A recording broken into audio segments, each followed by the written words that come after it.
새벽 5시. 칠흑 같은 어둠 속 디지털 시계의 붉은 숫자가 바뀌기도 전에 65세가 된 김정호는 늘 그랬듯 기계적으로 눈을 떴다.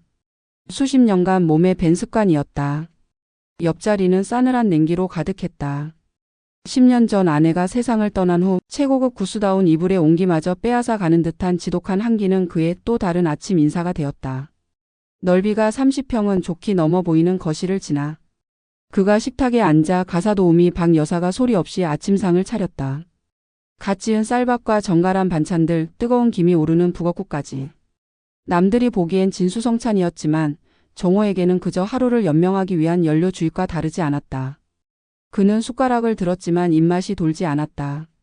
텅 빈 대저택에 울리는 것은 오직 그가 수저를 달그락거리는 소리와 벽에 걸린 개종시계의 무심한 초침 소리뿐이었다. 식사를 마친 그는 신문을 집어들었지만 빽빽한 활자들은 눈에 들어오지 않고 허공을 부유했다. 평생을 바쳐 이룩한 이 거대한 성. 하지만 그 성의 주인인 자신은 가장 외로운 유령일 뿐이었다. 그는 이따금 자신의 인생이 잘 지어진 무덤 같다고 생각했다. 기사가 운전하는 검은색 세단에 몸을 싣고 회사로 향하는 길. 창밖으로 빠르게 스쳐 지나가는 세상은 그와 아무런 상관이 없는 풍경화 같았다. 정호가 식품본사 30층 회장실에 도착하자 모든 직원이 90도로 허리를 숙여 그를 맞았다. 그의 발걸음 하나, 손짓 하나에 거대한 조직이 일사불란하게 움직였다. 그는 제국의 황제였고 그의 말은 곧 법이었다. 회장님, 전무님 오셨습니다. 최 비서의 말에 정호는 서류에서 눈을 떼지 않은 채 들라 해라고 짧게 답했다. 아들 김민준 38이 결제판을 들고 서늘한 표정으로 들어섰다. 그는 아버지와 아들 사이의 정이 아닌 상사와 부하 직원의 관계로 선을 명확히 그었다. 1분기 결산 보고입니다. 영업이익은 전년 동기 대비 7% 상승했으나 신규 라인 투자 비용 증가로 순이익은 소폭 감소했습니다. M&A를 추진 중이던 비기업의 가치가 예상보다 높게 평가되어 인수를 재고해야 할 것으로 보입니다. 아들의 보고는 냉철하고 정확했다. 하지만 정호의 귀에는 그저 의미 없는 소음처럼 흩어졌다. 그는 아들의 얼굴에서 자신을 향한 존경이 아닌 언젠가 이 자리를 차지하고야 말겠다는 서늘한 야망을 읽었다. 정호는 짧게 한숨을 내쉬며 결제판에 사인했다. 그래서 결론이 뭔가? 예? 자네 생각은 뭐냐는 말이야. 보고서만 읊지 말고. 비기업은 포기하고 다른 매물을 알아보는 것이 리스크 관리 측면에서 합리적이라고 판단됩니다. 정호는 더 이상 아무 말도 하지 않았다. 민준이 나가고 다시 혼자가 된 회장실.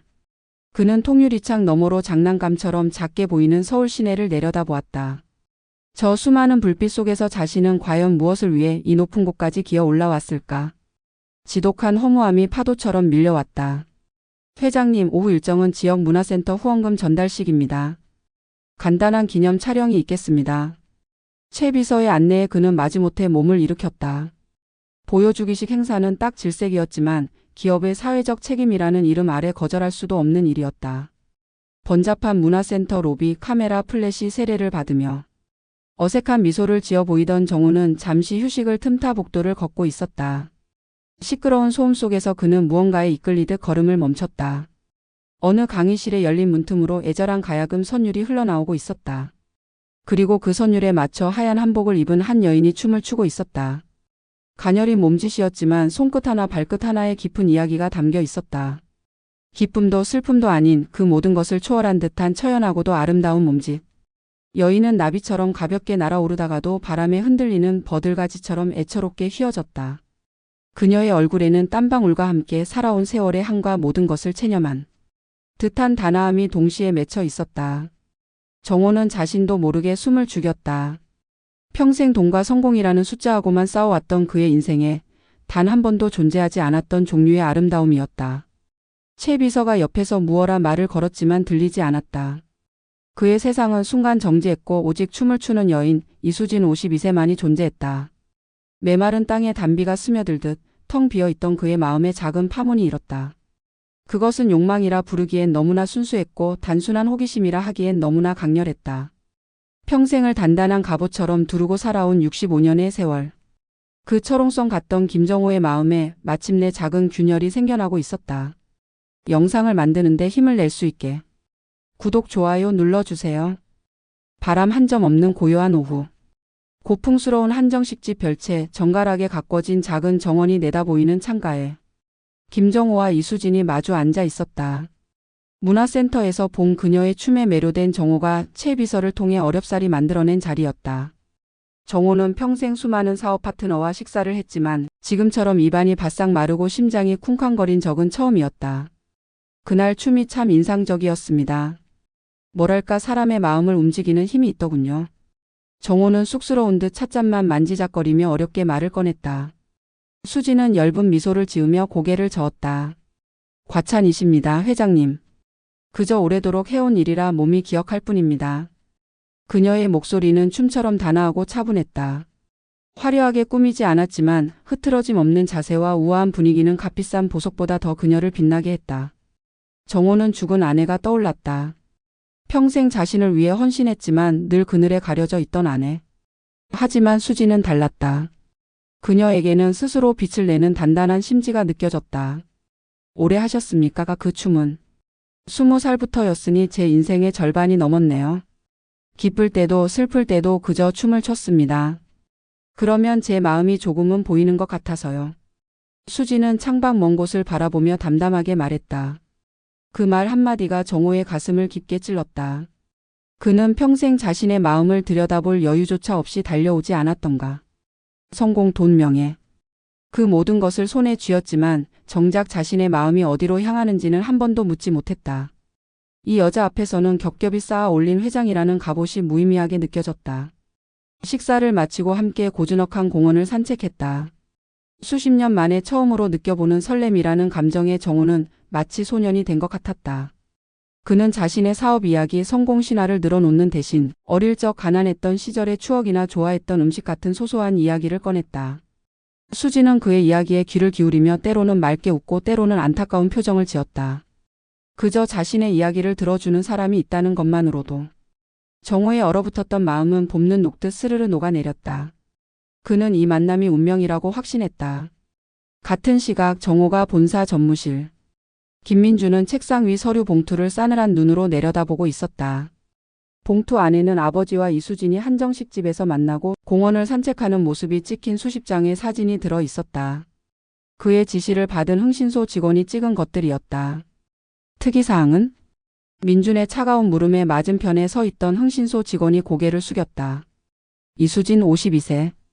20년 전 이혼했고 자녀는 없습니다. 현재 문화센터에서 강사로 일하며 월 200만 원 남짓의 수입으로 생활하고 있습니다.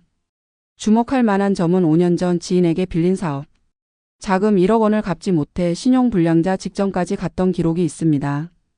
채무는 최근에야 겨우 정리된 것으로 보입니다. 민준의 입꼬리가 비스듬히 올라갔다. 역시나. 그는 사진 속에서 환하게 웃고 있는 아버지의 얼굴을 보며 혀를 찼다. 평생을 빈틈없이 살아온 아버지가 늙고 외로워지니 저런 여자에게 저렇게 쉽게 무너지는구나. 민준에게 아버지의 새로운 사랑은 로맨스가 아닌 회사를 위협하는 가장 큰 리스크일 뿐이었다. 그는 아버지의 재산과 회사를 온전히 물려받는 것이 자신의 당연한 권리이자 의무라고 생각했다. 그 앞을 가로막는 것은 그 누구라도 용납할 수 없었다. 그날 밤 정호의 저택 서재. 민주는 퇴근하고 돌아온 여동생 김미나를 다급히 불렀다.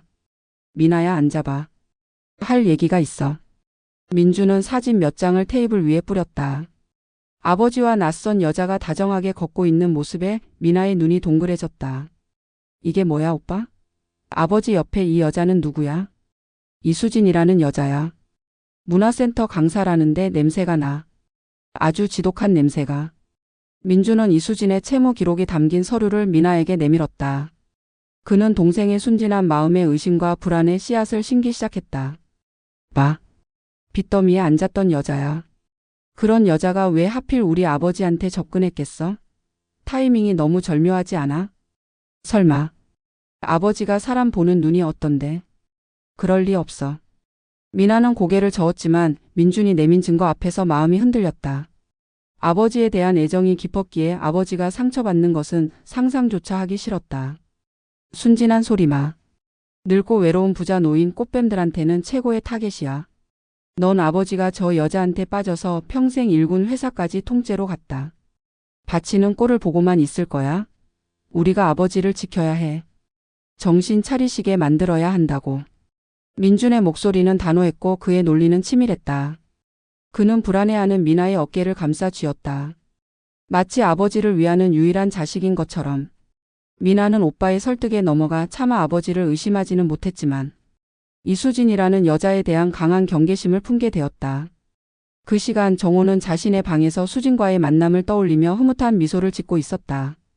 그는 수십 년 만에 처음으로 잠들기 전 누군가에게 보낼 문자 메시지를 고심하고 있었다. 오늘 즐거웠습니다.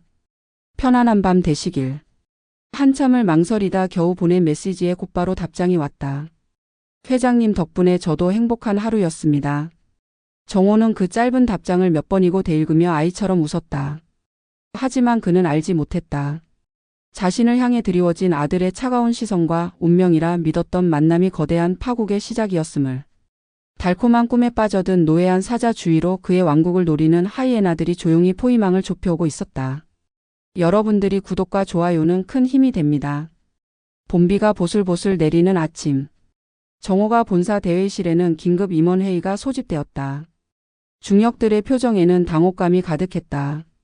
평소라면 숫자와 효율성만을 따지던 김정호 회장이 전혀 예상치 못한 안건을 올렸기 때문이었다.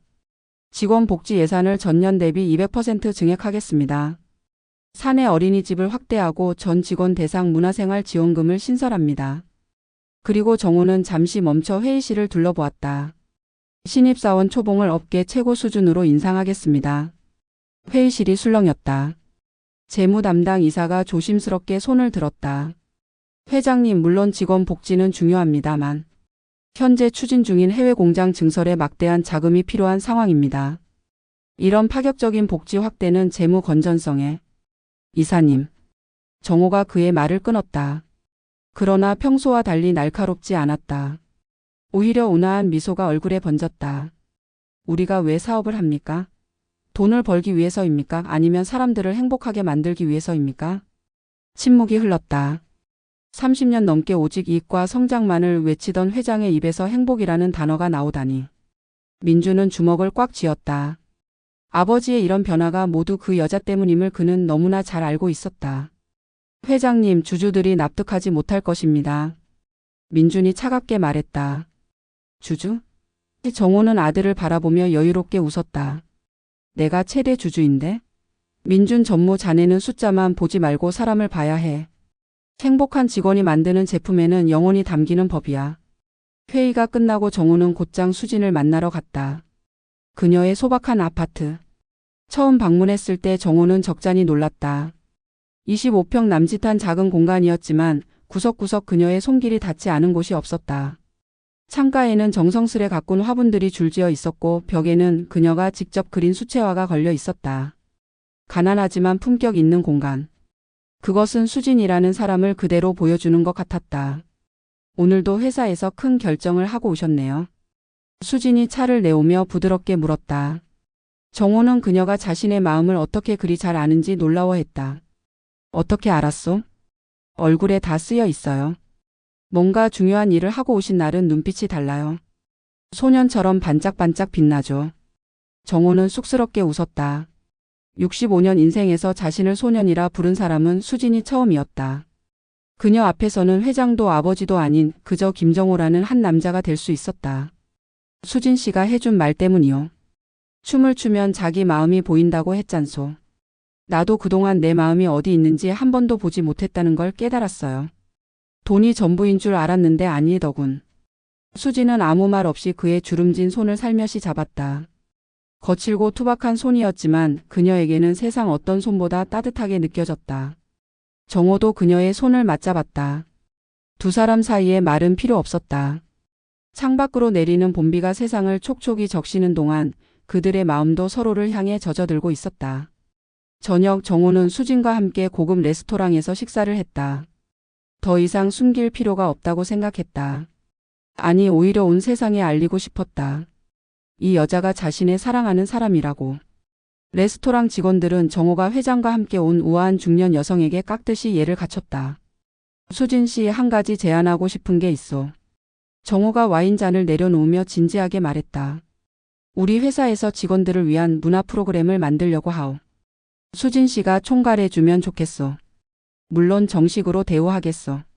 이사 직급으로. 수진의 표정이 굳어졌다. 그녀는 천천히 고개를 저었다. 회장님의 마음은 감사합니다. 하지만 저는 지금 하는 일이 좋아요.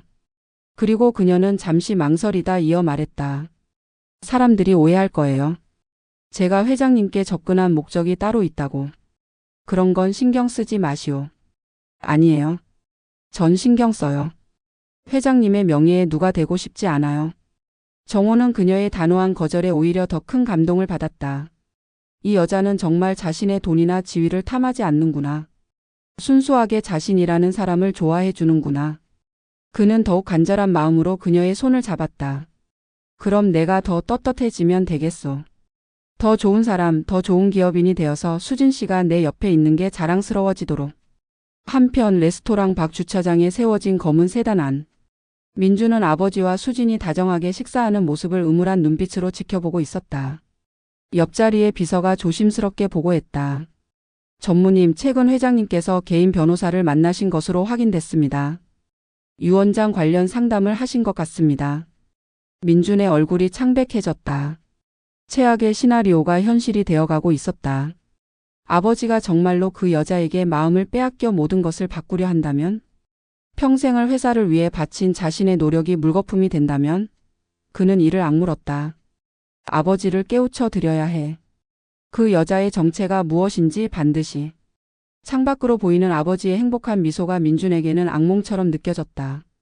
사랑에 빠진 아버지는 더 이상 예전의 냉철한 경영자가 아니었다. 회사를 지키기 위해서라도 아버지를 구해야 한다고 그는 확신했다. 하지만 정작 구원이 필요한 것이 누구인지 그는 아직 깨닫지 못하고 있었다. 봄비는 어느새 그치고 먹구름 사이로 희미한 달빛이 비쳤다. 폭풍 전야의 불길한 고요함이 도시를 감싸고 있었다. 여러분들이 구독과 좋아요는 큰 힘이 됩니다. 토요일 저녁 7시. 정호의 저택 대식당에는 오랜만에 온 가족이 모였다. 수정 샹들리에 아래 12인용 대리석 식탁 위엔 정성스러운 한정식 코스가 차려져 있었다. 정호는 한 달 전부터 이 자리를 준비했다. 자녀들에게 수진을 정식으로 소개하고 싶었던 것이다. 그러나 분위기는 냉랭했다. 민주는 수진을 철저히 무시한 채 음식에 손도 대지 않았고 미나는 어색한 미소만 지었다. 수진은 불편한 기류 속에서도 품위를 지키려 애썼다. 정호만 억지로 웃음을 띠며 분위기를 살리려 했지만 공허할 뿐이었다. 민주나 미나야. 수진 씨는 내게 소중한 사람이다. 앞으로 가족처럼 지냈으면 좋겠구나. 정호의 말에 민준이 차갑게 포크를 내려놓았다. 금속이 부딪히는 소리가 정적을 갈랐다. 가족이라고요? 민준의 목소리엔 조롱이 섞여 있었다. 아버지 이수진 씨에 대해 얼마나 알고 계십니까? 민준. 정호가 제지했으나 아들은 멈추지 않았다. 민준. 정호가 경고의 눈빛을 보냈지만 민준은 아랑곳하지 않았다. 아버지는 모르실 겁니다. 이 여자가 5년 전 사업 실패로 1억이 넘는 빚을 졌던 것을. 그 빚을 갚기 위해 얼마나 필사적이었는지를. 그리고 놀랍게도 아버지를 만난 직후부터 그 빚이 깨끗이 정리되기 시작했다는 것을. 민주는 준비해온 서류 뭉치를 식탁 위에 내던졌다. 수진의 신용정보 채무기록, 심지어 과거 사업 실패 관련 신문 기사까지. 더 흥미로운 건 이수진 씨가 과거에 다른 부유한 남성과도 가까운 사이였다는 겁니다. 그 남자도 아버지처럼 호랍이었고 상당한 재산가였죠. 하지만 그 관계는 남자의 자녀들이 반대하자 끝났습니다. 패턴이 보이지 않습니까, 아버지? 수진의 얼굴이 하얗게 질렸다. 그녀는 떨리는 손으로 물잔을 잡았지만 입술에 가져가지 못했다. 정호의 얼굴은 점점 붉어졌다. 분노가 목까지 차올랐다. 그만해. 민준, 내가 지금 무슨 짓을 하는 거냐? 저는 아버지를 지키고 있는 겁니다. 민준이 소리쳤다. 평생을 이성적으로 사셨던 아버지가 저 여자 때문에 얼마나 변했는지 아십니까? 터무니없는 복지 확대, 비합리적인 투자 결정. 이 사회에서 다들 우려하고 있습니다. 회장님이 판단력을 잃었다고? 정호가 자리에서 벌떡 일어났다. 내가 조금 인간다워지려 하니 그게 그렇게 못마땅하냐? 평생 기계처럼 살았던 내가 이제야 사람 냄새를 조금 맡으려 하니 그게 그렇게 참을 수 없느냐? 인간다워지는 것과 여자에게 놀아나는 건 다르다. 민준의 말이 떨어지자마자 정호의 손이 날아왔다. 찰싹. 육중한 손바닥이 민준의 뺨을 강타했다. 식당 안이 순간 얼어붙었다. 미나가 놀라 입을 틀어막았고 수지는 고개를 숙인 채 몸을 떨었다. 민준은 붉어진 뺨을 만지며 씁쓸하게 웃었다. 때리십시오. 하지만 진실은 변하지 않습니다. 저 여자는 아버지의 진심이 아니라 재산을 노리고 있습니다. 아버지가 유언장을 바꾸려 한다는 것도 알고 있습니다. 저 여자에게 뭘 남기려고 그러십니까? 내 눈에는 내가 그저 돈밖에 모르는 노인네로만 보이느냐? 내가 왜 유언장을 바꾸려는지 아느냐? 너 같은 아들에게 내 평생의 피와 땀이 담긴 회사를 물려주고 싶지 않아서다. 돈과 권력만 아는 너에게. 민준의 얼굴이 일그러졌다. 평생 아버지의 인정을 받기 위해 후계자가 되기 위해 모든 것을 바쳤는데 그 모든 것이 한순간에 부정당하는 기분이었다. 그래서 저 여자에게 주시겠다는 겁니까? 아버지가 평생 일군 것을? 아니라. 정호는 깊게 숨을 들이쉬었다. 회사는 전문 경영인에게 맡기고 재산 대부분은 사회에 환원할 생각이다. 너와 미나에게는 적절한 몸만 남기고. 그리고 수진 씨는 그녀는 아무것도 원하지 않는다. 내가 주려 해도 받지 않는 사람이다. 그때 줄곧 침묵하던 수진이 조용히 입을 열었다. 전무님 말씀이 일부는 맞습니다. 모두의 시선이 그녀에게 쏠렸다. 수진은 떨리는 목소리로 이어갔다. 제게 빚이 있었던 것도 과거에 다른 분과 만났던 것도 사실입니다. 하지만 그분과의 관계는 진실했고 헤어진 것도 제 선택이었습니다. 그리고 회장님을 수지는 정호를 바라보았다. 그녀의 눈에는 눈물이 맺혀 있었다. 회장님을 처음 만났을 때 저는 그저 춤을 추고 있었을 뿐입니다. 회장님이 누구신지도 몰랐고 관심도 없었습니다. 그런데 회장님이 제 춤을 보시는 눈빛이 제 인생에서 누구도 그런 눈으로 절 봐준 적이 없었습니다. 그 눈빛에 제가 먼저 빠져들었습니다. 수지는 핸드백에서 봉투를 꺼냈다. 이건 회장님이 그동안 제게 선물로 주신 것들의 목록과 그 값어치를 계산한 것입니다. 저는 단 한 푼도 쓰지 않았고 모두 그대로 보관하고 있습니다. 필요하시다면 지금이라도 모두 돌려드리겠습니다. 그녀는 봉투를 테이블에 놓고 일어섰다. 전무님이 원하시는 대로 하겠습니다. 제가 사라지면 가족의 평화가 돌아온다면 그렇게 하겠습니다. 회장님 그동안 행복했습니다. 감사했습니다. 수진이 돌아서려는 순간 정호가 그녀의 손목을 잡았다. 가지 마시오. 제발. 그리고 그는 자녀들을 향해 돌아섰다. 그의 눈에는 깊은 실망과 분노가 가득했다.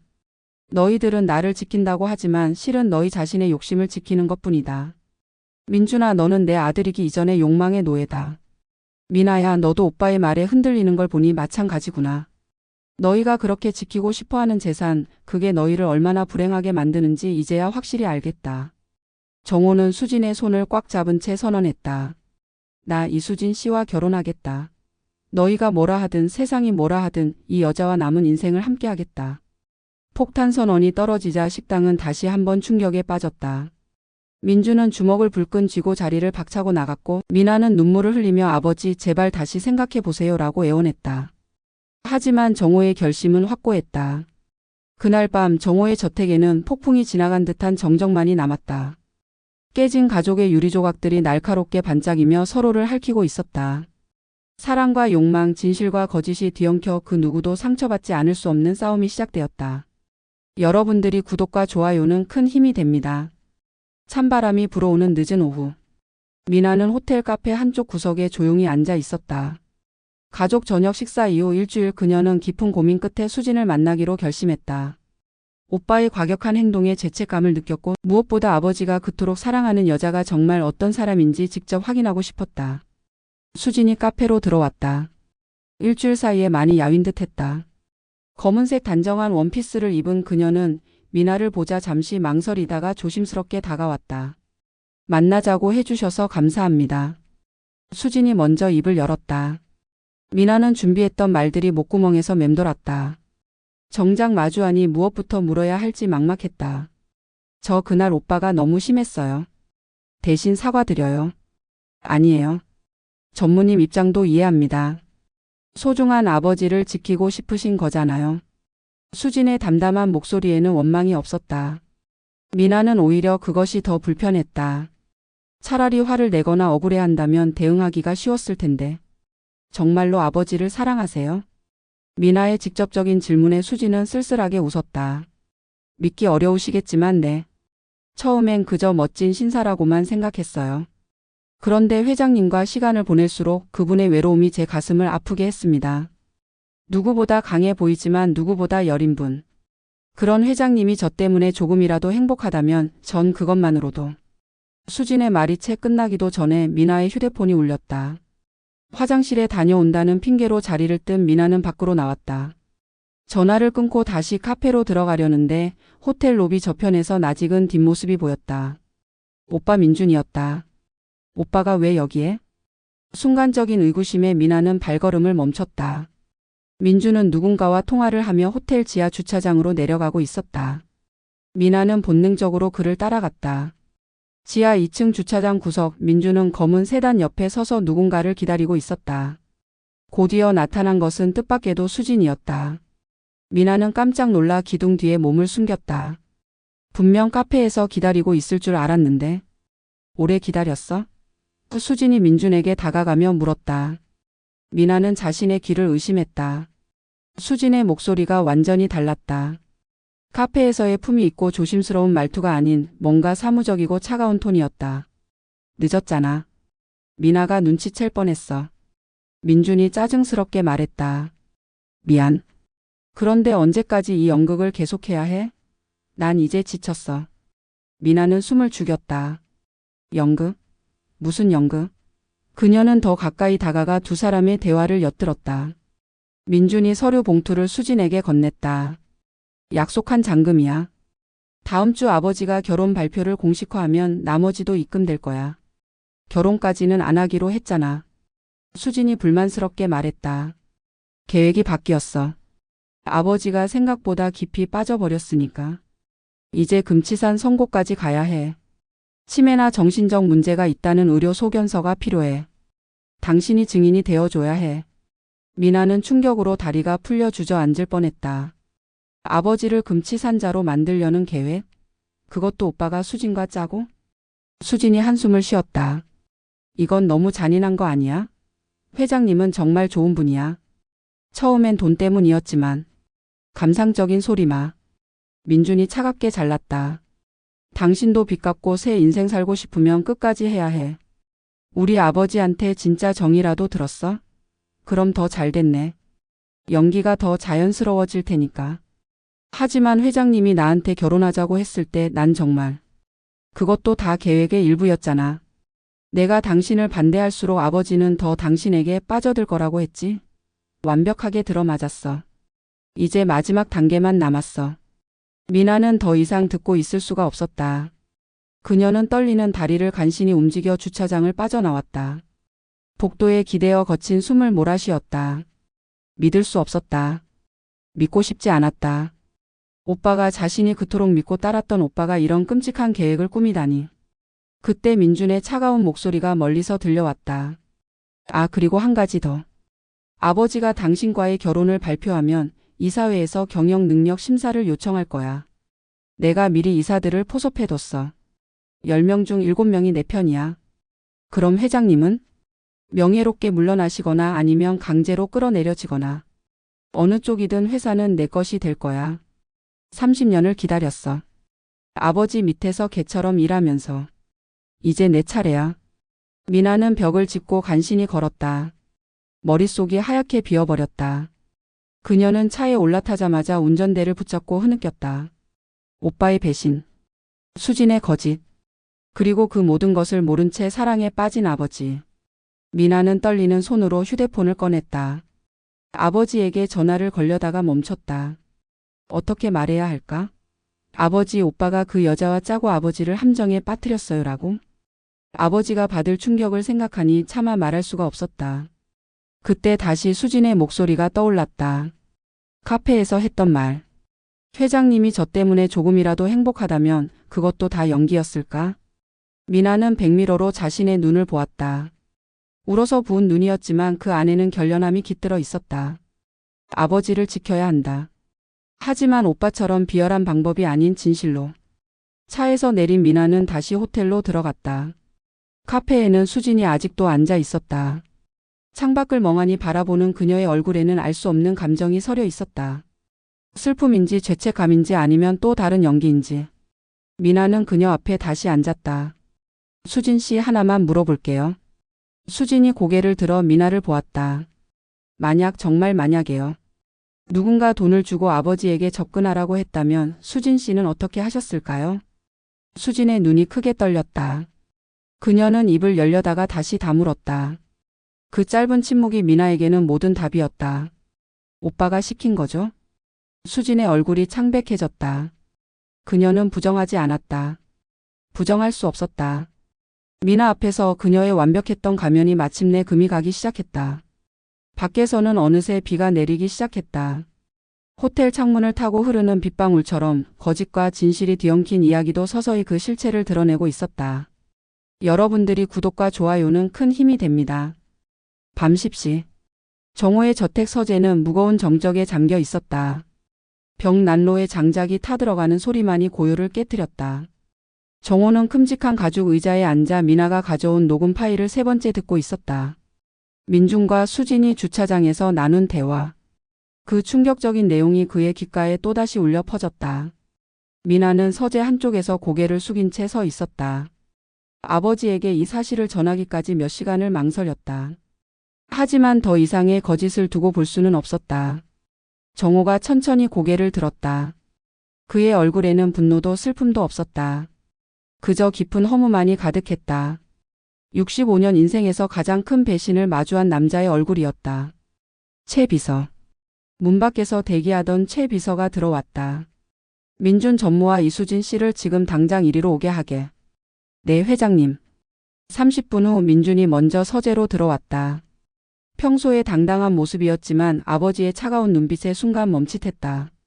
아버지, 이 밤중에 무슨 일이십니까? 정호는 대답하지 않았다. 곧이어 수진이 들어왔다. 그녀는 미나를 보자 모든 것을 직감한 듯 얼굴이 창백해졌다. 둘 다 앉아. 정호의 목소리는 차분했다. 폭풍 전의 고요함 같은. 그는 책상 위에 녹음기를 켰다. 주차장에서의 대화가 서재 안에 울려 퍼졌다. 약속한 잔금이야. 다음 주 아버지가 결혼 발표를 공식화하면 금치산 선고까지 가야 해. 치매나 정신적 문제가 있다는 의료 소견서가 필요해. 민준의 안색이 순식간에 흑빛이 되었다. 그는 벌떡 일어서려 했지만 정호의 손짓에 다시 주저앉았다. 녹음이 끝나자 서재는 다시 정적에 빠졌다.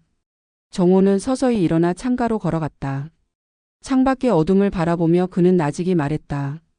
그렇게까지 해야 했느냐? 목소리에는 분노를 넘어선 깊은 허탈함이 배어 있었다. 아버지, 오해입니다. 그건 민준이 변명하려 했지만 정호가 손을 들어 제지했다. 민준아, 너는 내 아들이기 전에 한 인간이었어야 했다. 하지만 넌 스스로 괴물이 되는 걸 택했구나. 정호가 돌아섰다. 그의 눈에는 아들을 향한 연민과 경멸이 동시에 담겨 있었다. 내가 너를 그렇게 만들었나? 오직 성공과 돈만이 전부인 삶. 내가 살아온 방식을 그대로 따라한 것뿐인가? 그렇다면 이것도 내 업보겠지. 아버지. 민준이 무릎을 꿇었다. 평생 처음으로 그는 진짜 두려움을 느꼈다. 제가 잘못했습니다. 하지만 저는 정말 회사를 위해서, 아버지를 위해서. 그만. 정호의 고함에 민준이 입을 다물었다. 회사를 위해서? 날 위해서? 아니다. 너 자신의 욕망을 위해서였을 뿐이야. 적어도 그것만은 인정해라. 정호의 시선이 수진에게 향했다. 줄곧 고개를 숙이고 있던 그녀가 천천히 고개를 들었다. 눈물이 뺨을 타고 흐르고 있었다. 수진 씨, 아니 이수진 씨. 정호가 그녀 앞에 섰다. 한때 사랑이라 믿었던 여인. 이제는 낯선 타인처럼 느껴지는 그녀를 바라보며 그가 물었다. 단 한순간도 진심은 없었습니까? 수진이 입술을 깨물었다. 떨리는 목소리로 그녀가 답했다. 시작은 거짓이었습니다. 민준 전무님이 찾아왔을 때 저는 빚에 짓눌려 죽고 싶을 만큼 힘들었어요. 그가 제시한 돈은 저를 구원해줄 유일한 희망이었습니다. 그녀는 핸드백에서 통장 여러 개를 꺼내 책상 위에 놓았다. 하지만 수진의 목소리가 갈라졌다. 회장님을 알아갈수록 함께 시간을 보낼수록 제 마음은 변했습니다. 회장님의 외로움이 그 깊은 상처가 제 가슴을 아프게 했어요. 어느 순간부터는 정말로 회장님을 사랑하게 되었습니다. 거짓말. 민준이 소리쳤다. 끝까지 연기하지 마. 아버지 속지 마십시오. 수진이 민준을 돌아보았다. 전무님, 당신은 아버님을 단 한 번이라도 진심으로 사랑해 본 적이 있나요? 그분이 얼마나 외로워하는지, 얼마나 인정받고 싶어 하는지 알기나 하나요?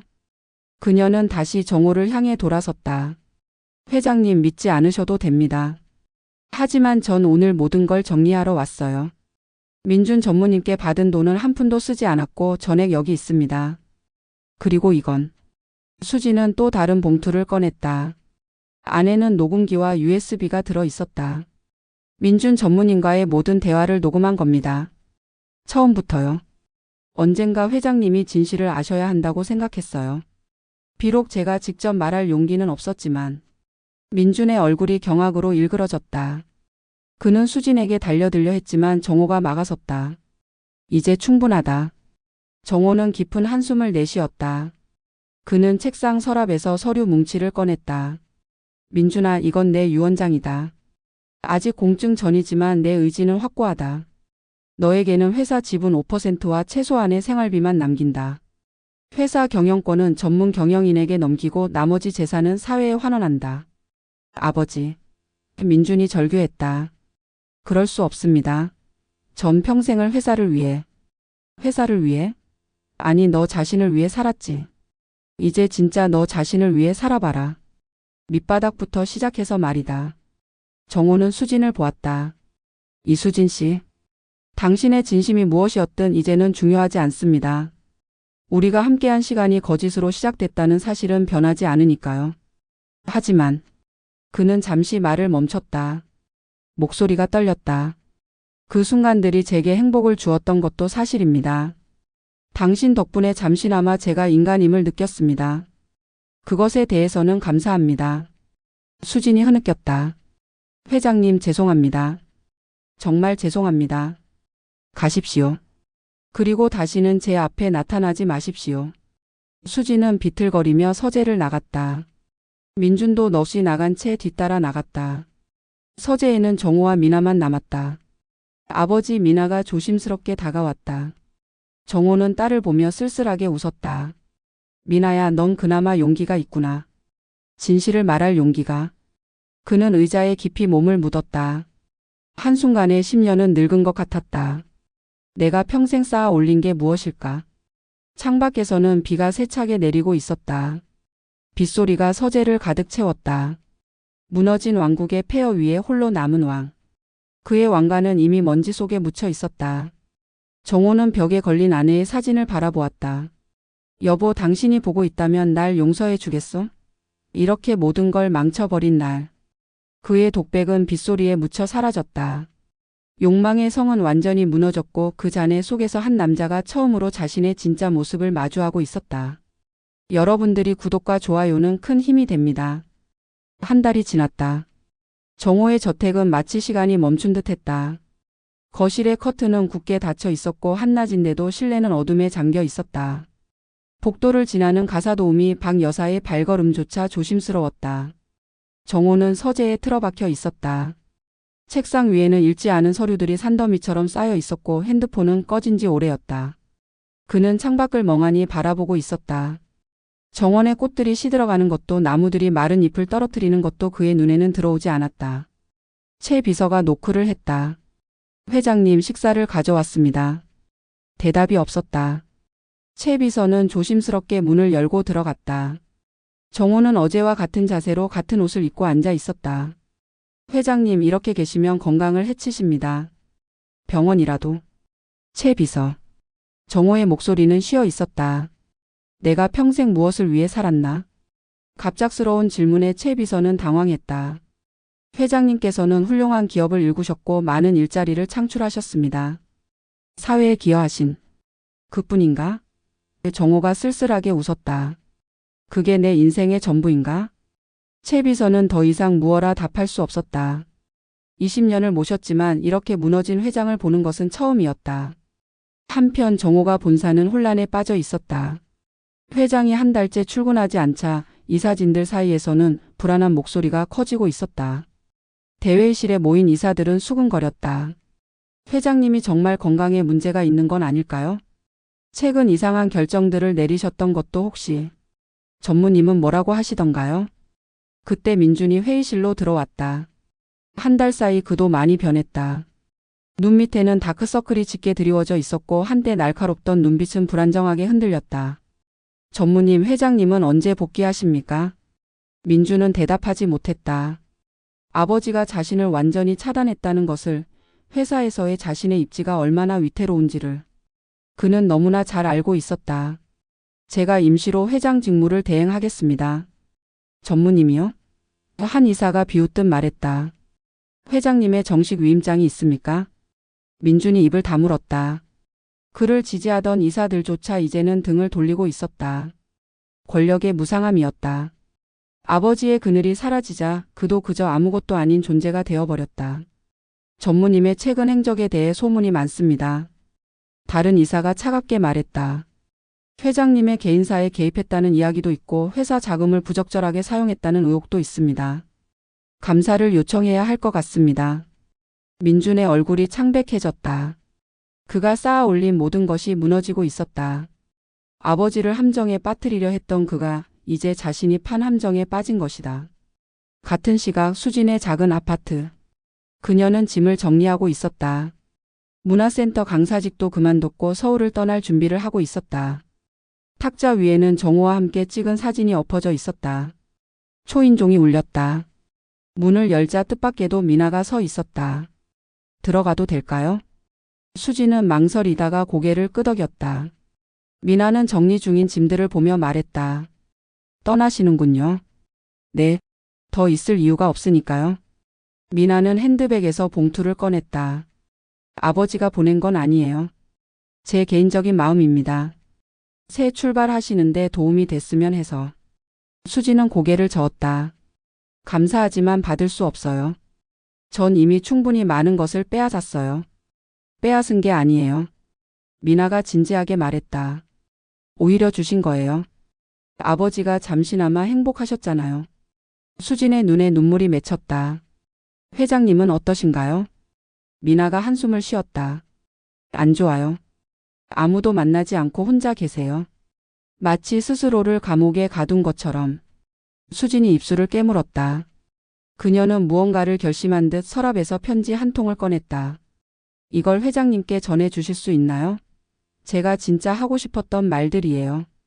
미나는 편지를 받아들었다. 저녁 정호는 여전히 서재에 앉아 있었다. 문득 벽에 걸린 아내의 사진이 눈에 들어왔다. 아내는 늘 그랬듯 온화하게 미소 짓고 있었다. 여보, 정호가 혼잣말처럼 중얼거렸다. 나는 실패한 남자요. 사업은 성공했지만 인생은 실패했어. 아들은 괴물이 되었고 나는 거짓 사랑에 속았소. 이 모든 게 내 탓이오. 그때 노크 소리가 들렸다. 미나가 조심스럽게 들어왔다. 아버지, 이거 전해드리라고 해서요. 미나는 수진의 편지를 책상에 놓고 나갔다. 정호는 한참을 편지를 바라보다가 천천히 열었다. 회장님께 용서를 구할 자격이 없다는 것을 알면서도 이렇게 편지를 씁니다. 시작은 거짓이었지만 회장님과 함께한 모든 순간이 거짓은 아니었습니다. 회장님이 제 춤을 보시던 그 눈빛을 잊을 수 없습니다. 그 눈빛 속에서 저는 처음으로 제가 가치 있는 사람임을 느꼈습니다. 회장님은 저에게 물으셨죠. 단 한순간도 진심이 없었냐고. 이제 답할 수 있습니다. 회장님과 석양을 보며 걸었던 그날부터, 아니 어쩌면 처음 만난 그 순간부터 제 마음은 진심이었습니다. 부디 건강하세요. 그리고 다시 행복하시길 바랍니다. 회장님은 그럴 자격이 충분한 분이니까요. 마이너스 이수진 올림. 정호는 편지를 내려놓았다. 창밖으로 노을이 지고 있었다. 붉은 빛이 서재를 물들였다. 그는 자리에서 일어나 창문을 열었다. 한 달 만에 맞는 바깥 공기였다. 차갑지만 신선했다. 박 여사가 차를 가져왔다. 회장님, 따뜻한 차 드세요. 정호는 고개를 끄덕였다. 차를 한 모금 마시며 그는 생각했다. 나는 지금까지 무엇을 위해 살았는가? 그리고 이제부터는 무엇을 위해 살 것인가. 어둠이 내려앉은 정원의 작은 불빛들이 하나둘 켜지기 시작했다. 마치 그의 마음속에서도 무언가가 다시 깨어나는 것처럼. 여러분들이 구독과 좋아요는 큰 힘이 됩니다. 아침 9시. 정호가 본사 대회의실은 긴장감으로 가득했다. 긴급 이사회가 소집되었고 언론사 기자들까지 초청되었다. 한 달 만에 공식 석상의 모습을 드러낸다는 김정호 회장의 중대 발표가 있을 예정이었다. 이사들이 수군거렸다. 회장님이 정말 오실까요? 혹시 민준 전무 해임 발표 아닐까요? 아니면 회사 매각? 그때 회의실 문이 열렸다. 김정호가 들어섰다. 한 달 전보다 확연히 야위었지만 그의 눈빛은 오히려 더 맑고 단단해 보였다. 평소의 고급 정장 대신 단정한 캐주얼 차림이었다. 그 뒤로 민준과 미나가 따라 들어왔다. 민준의 표정은 패배자의 그것이었다. 정호가 단상에 섰다. 회의실이 순식간에 조용해졌다. 오늘 제가 여러분께 드릴 말씀은 3가지입니다. 그의 목소리는 차분하고 명료했다. 첫째, 저는 오늘부로 정호가 회장직에서 물러납니다. 경영권은 전문 경영인 체제로 전환하며 차기 CEO는 이사회에서 선임하도록 하겠습니다. 회의실이 술렁였다. 기자들은 급히 노트북을 두드렸다. 둘째, 제 개인 지분 60% 중 50%는 정호가 공익재단을 설립하여 기부합니다. 이 재단은 소외계층 청년들의 창업을 지원하고 문화예술 교육에 투자할 것입니다. 나머지 10%는 민준과 미나에게 각각 5%씩 상속합니다. 민준이 고개를 들었다. 예상보다는 많았지만 기대에는 한참 못 미치는 수치였다. 그리고 셋째, 정호가 잠시 멈췄다. 김민준 전무는 오늘부로 모든 직책에서 해임됩니다. 단 3년 후 신입사원으로 지원할 기회는 열어두겠습니다. 그때까지 자신을 증명한다면. 민준이 주먹을 꽉 쥐었지만 아무 말도 하지 못했다. 이미 모든 것이 결정된 후였다. 정호가 이사들을 둘러보았다. 여러분, 저는 지난 40년간 이 회사를 키우는데 모든 것을 바쳤습니다. 하지만 그 과정에서 정작 중요한 것들을 잃었습니다. 가족 인간다움 그리고 사랑할 수 있는 능력까지. 그는 민준을 바라보았다. 민준아, 넌 내 실패작이 아니다. 내가 잘못 가르친 피해자다. 이제라도 내가 진짜 너 자신을 찾기를 바란다. 돈과 권력이 아닌 사람의 가치를 아는 사람이 되길. 민준의 눈가가 붉어졌다. 평생 처음으로 아버지가 자신을 피해자라고 그리고 여전히 희망을 품고 있다고 말하는 것이었다. 미나야, 정호가 딸을 보며 부드럽게 웃었다. 넌 용기 있는 아이다. 진실을 말할 줄 아는. 그 용기를 잃지 마라. 기자 한 명이 손을 들었다. 회장님, 최근 불거진 개인적인 스캔들에 대해서는 어떻게 생각하십니까? 정호가 담담히 답했다. 제가 속았다고 생각하지 않습니다. 오히려 감사합니다. 그 일을 통해 저는 제 자신을 돌아볼 수 있었고 무엇이 진짜 중요한지 깨달았으니까요. 발표가 끝나고 정호는 회의실을 나섰다. 엘리베이터 앞에서 민준이 그를 불러 세웠다. 아버지. 정호가 돌아섰다. 민준은 처음으로 회장님이 아닌 아버지라고 불렀다. 죄송합니다. 정말 죄송합니다. 민준이 무릎을 꿇었다. 사람들이 지나가는 복도 한복판에서 그는 처음으로 자신의 잘못을 인정했다. 그리고 사실 하나 더 있습니다. 이수진 씨, 그 여자는 마지막에 저를 배신했습니다. 모든 대화를 녹음했고 아버지를 진심으로 사랑하게 됐다고 저한테 그만두자고 했었습니다. 제가 협박했습니다. 끝까지 하지 않으면 모든 걸 폭로하겠다고. 정호의 표정이 미묘하게 변했다. 그래서? 그 여자 아버지를 정말 사랑했던 것 같습니다. 정호는 아들의 어깨에 손을 올렸다. 민준아, 이제라도 진실을 말해줘서 고맙다. 너도 변할 수 있다는 희망을 갖겠다. 정호는 회사를 나와 최 비서가 운전하는 차에 올랐다. 어디로 모실까요, 회장님? 이제 회장이 아니네, 최 비서. 그냥 김정호야. 최 비서가 백미러로 정호를 보며 미소 지었다. 그럼 김정호 선생님 어디로 모실까요? 정호가 잠시 생각하다 말했다. 문화센터로 가게. 못다한 인사가 있어서. 문화센터 소극장. 수지는 마지막 수업을 하고 있었다. 서울을 떠나기 전 마지막 작별 무대였다. 학생들 앞에서 그녀는 또다시 춤을 추고 있었다. 이번에는 이별의 춤이었다. 슬프지만 아름답고 아프지만 담담한. 춤이 끝나고 학생들이 박수를 치며 나가는데 객석 맨 뒤에 누군가 앉아 있었다. 정호였다. 수진이 놀라 멈춰섰다. 회장님. 이제 회장이 아닙니다. 그냥 김정호입니다. 정호가 천천히 무대로 걸어왔다. 민준이가 말해줬습니다. 당신이 마지막에 그를 거부했다고. 모든 걸 기록했다고. 수진이 고개를 숙였다. 그래도 시작이 거짓이었던 건 변하지 않아요. 알고 있습니다. 정호가 그녀 앞에 섰다. 하지만 거짓으로 시작된 것이 진실이 될 수도 있다는 것도 이제는 압니다. 그는 주머니에서 작은 상자를 꺼냈다. 안에는 소박한 은반지가 들어 있었다. 다이아몬드도 아니고 비싸지도 않습니다. 하지만 이건 진짜입니다. 거짓도 계산도 욕망도 없는. 그저 한 남자가 한 여자에게 전하는 진심입니다. 수진의 눈에서 눈물이 흘렀다. 저는 자격이 없어요. 자격은 제가 정합니다. 정호가 부드럽게 웃었다. 이수진 씨 아니 수진 씨. 우리 처음부터 다시 시작하면 안 될까요? 회장도 돈도 거짓도 없이. 그냥 김정호와 이수진으로. 수진이 떨리는 손을 내밀었다. 정호가 그 손에 반지를 끼워 주었다. 두 사람은 텅 빈 무대 위에서 조용히 서로를 안았다. 창밖으로 햇살이 쏟아져 들어왔다. 먼지 속에서 춤추는 빛의 입자들이 두 사람을 감쌌다. 최 비서가 극장 밖에서 기다리며 혼잣말을 했다. 이제야 진짜 김정호 선생님을 뵙는 것 같습니다. 그의 얼굴에도 안도의 미소가 번졌다.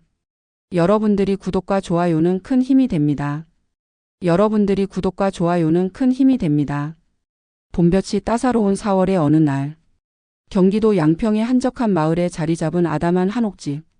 마당에서는 김정호가 호미를 들고 텃밭을 가꾸고 있었다. 한때 수백억대 자산가였던 그의 손에는 이제 흙이 묻어 있었다. 하지만 그의 표정은 그 어느 때보다 평온했다. 여보 상추가 벌써 이만큼 자랐어요. 수진이 갓 딴 상추를 들고 환하게 웃었다.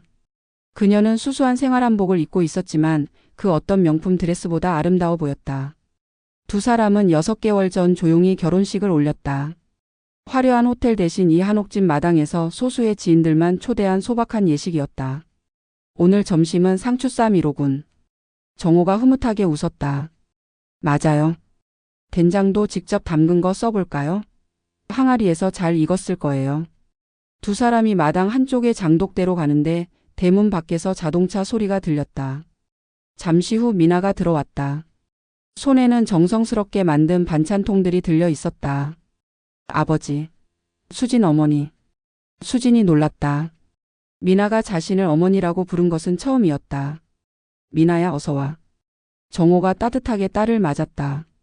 이거 제가 만든 건데 맛은 장담 못해요. 미나가 쑥스럽게 웃었다. 셋이 마루에 앉아 차를 마시며 이야기를 나눴다. 미나는 최근 요리학원에 다니기 시작했다고 했다. 아버지처럼 새로운 삶을 시작하고 싶다고. 오빠는 어떻게 지내요? 정호가 조심스럽게 물었다. 미나가 한숨을 쉬었다. 작은 식품회사에 취직했어요. 말단 영업사원으로. 새벽부터 밤늦게까지 일하느라 정신없대요. 그래도 예전보다 표정이 살아있어요. 처음으로 자기 힘으로 번 월급을 받았다고 어린아이처럼 자랑하더라고요. 정호가 고개를 끄덕였다. 아들이 조금씩 변하고 있다는 소식에 안도했다. 그때 수진이 일어섰다. 제가 마을회관에 가볼게요. 오늘 어르신들 춤 수업이 있어서요. 수진은 이제 마을 어르신들에게 무료로 건강체조와 춤을 가르치고 있었다. 돈은 되지 않았지만 그녀는 그 어느 때보다 행복해 보였다. 수진이 나가고 정호와 미나가 마당을 거닐었다. 아버지 정말 후회 안 하세요? 그 많던 재산을 다 내려놓으시고. 정호가 멈춰 서서 딸을 보았다. 미나야 아버지가 진짜 부자가 된 건 지금이다.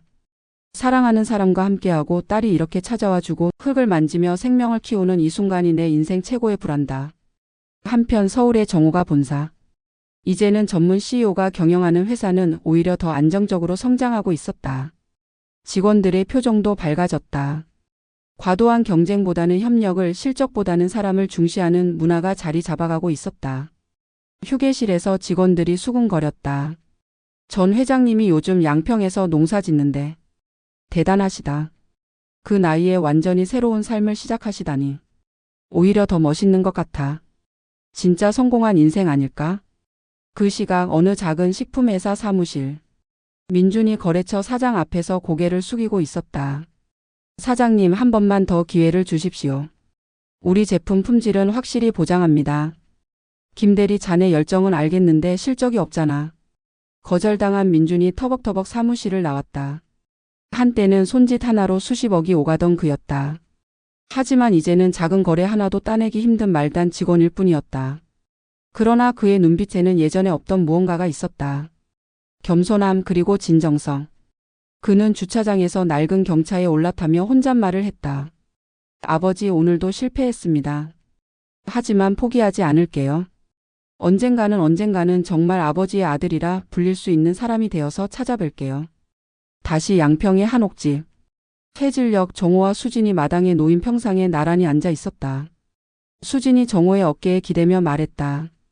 여보, 오늘 마을 어르신들이 그러시는데 우리가 마을의 기감이 된대요. 이 나이에 새로운 사랑을 시작한 용기 있는 부부라고. 정호가 수진의 손을 잡았다. 한때 수억짜리 시계를 차던 그 손목에는 이제 아무것도 없었다. 하지만 그는 더 충만했다. 수진 씨, 아니 여보. 내가 평생 쫓아다닌 성공이 뭔지 이제야 알 것 같소. 돈도 권력도 아니었어. 이렇게 사랑하는 사람과 평범한 하루를 보내는 것. 이게 진짜 성공이었구려. 수진이 정호를 보며 미소 지었다. 저도 감사해요. 비록 거짓으로 시작했지만 그 거짓이 우리를 진실로 이끌어줬으니까요. 둘은 손을 꼭 잡은 채 노을을 바라보았다. 붉은 하늘 아래 참새들이 지저귀며 둥지로 돌아가고 있었다. 밥 짓는 연기가 마을 여기저기서 피어올랐다. 정호가 문득 말했다. 내일은 민준이 내 사과나무 심을까 해. 3년 후쯤 열매가 열리겠지? 민준이 돌아올 때쯤이네요. 그래. 그때쯤이면 녀석도 진짜 사람이 되어 있겠지. 함께 사과를 따며 이야기하고 싶구나. 수진이 정호의 손을 더 꼭 잡았다. 그럴 거예요. 분명히요. 달이 떠오르기 시작했다. 정호는 생각했다. 65년 인생, 이제야 진짜 삶이 시작되는 것 같다고.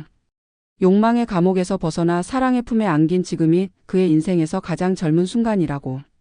마을 어딘가에서 개 짖는 소리가 들렸다. 평화로운 시골 마을의 저녁. 이제는 전 회장이 아닌 정호 할아버지로 불리는 그와 수진 할머니의 소박하지만 충만한 하루가 저물어가고 있었다. 여러분들이 구독과 좋아요는 큰 힘이 됩니다. 가을이 깊어가는 10월의 어느 일요일. 정원의 한옥집 마당에는 잔치가 벌어지고 있었다. 3년 전 심은 사과나무에 빨갛게 익은 사과가 주렁주렁 매달려 있었고 마당 한쪽에는 직접 수확한 채소들로 만든 음식들이 가득했다. 할아버지, 이 사과 제가 딸래요. 미나이 5살 된 딸 서연이가 사과나무 아래서 팔을 벌렸다. 정호가 사다리에 올라 조심스럽게 사과를 따서 손녀에게 내려주었다. 아이가 받은 사과를 햇빛에 비춰보며 까르르 웃었다. 할아버지가 키운 사과가 세상에서 제일 맛있어요. 정호의 얼굴에 깊은 주름과 함께 행복한 미소가 번졌다. 68세.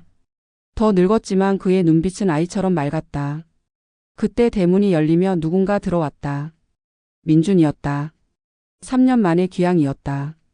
그는 한결 성숙해진 모습이었다.